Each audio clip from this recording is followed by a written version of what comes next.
Real estate investors, imagine this. You've done everything right. You bought a rental property, tenants are paying on time, cash flow looks great. But when tax season arrives, the IRS takes a massive bite out of your profits. What most people don't realize is this. Two investors can own the exact same property, in the exact same neighborhood, with the exact same rent. And one investor pays almost nothing in taxes while the other loses tens of thousands every year. The difference isn't luck, it's strategy. And in 2025 and 2026, with new surcharges, capital gains changes on the horizon, and bonus depreciation back in play. So in this video, we're diving into the hidden tax strategies real estate investors are using right now to scale their wealth, protect their assets, and beat inflation, while everyone else just overpays. Stay with me, because by the end of this video, you'll have a roadmap you can actually use to pay less tax, build more equity, and get ahead of policy changes before they hit your bottom line.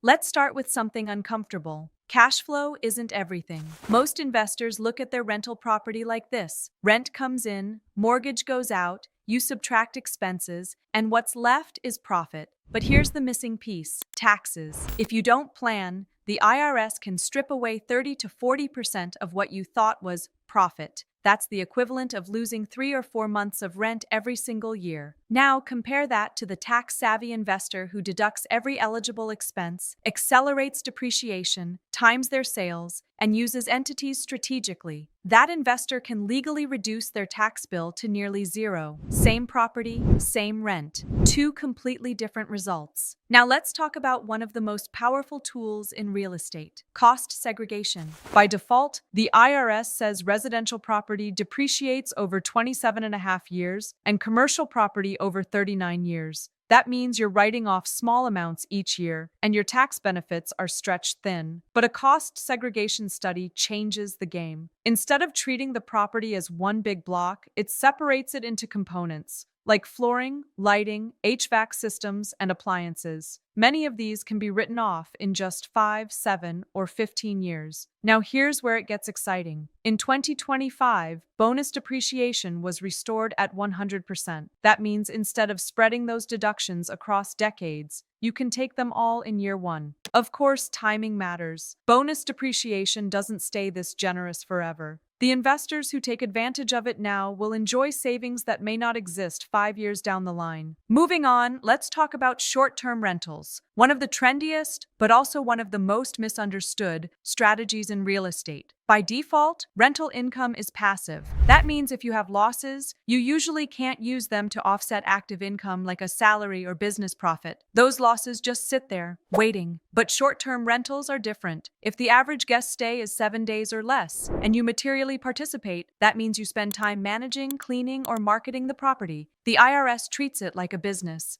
Why does this matter? Because now your losses are active, not passive. That means you can use them to offset your W-2 income or business profits. Pair this with cost segregation and bonus depreciation, and you get what some call the Airbnb loophole. A family making $200,000 a year could drop their taxable income to $50,000 legally. This is one of the biggest opportunities in 2025 and 2026, but it comes with a warning: the IRS is watching closely. Now let's shift gears to something less flashy but equally critical: how you own your properties. Some investors put everything in their personal name, thinking it's simpler, but that leaves them exposed legally and often costs them money in taxes. Others rush into C corporations without realizing that double taxation can eat away at their profits. Here's a smarter way to think about it. 1. LLCs are usually the go-to for holding rentals. They provide liability protection and flexible tax options. 2. S Corp can be powerful for active income, like flips or property management businesses. 3. Trusts can be a game changer for estate planning and taxes. Your entity structure isn't just a legal decision, it's a tax decision. And the sooner you get it right, the more options you'll have down the road. Next, let's talk about something far less exciting than loopholes and entities, but far more important if you don't want to miss out on money: IRS forms and deadlines. One of the most valuable is Form 3150. This form lets you change your accounting method and claim missed depreciation from prior years. Another is Form 8832.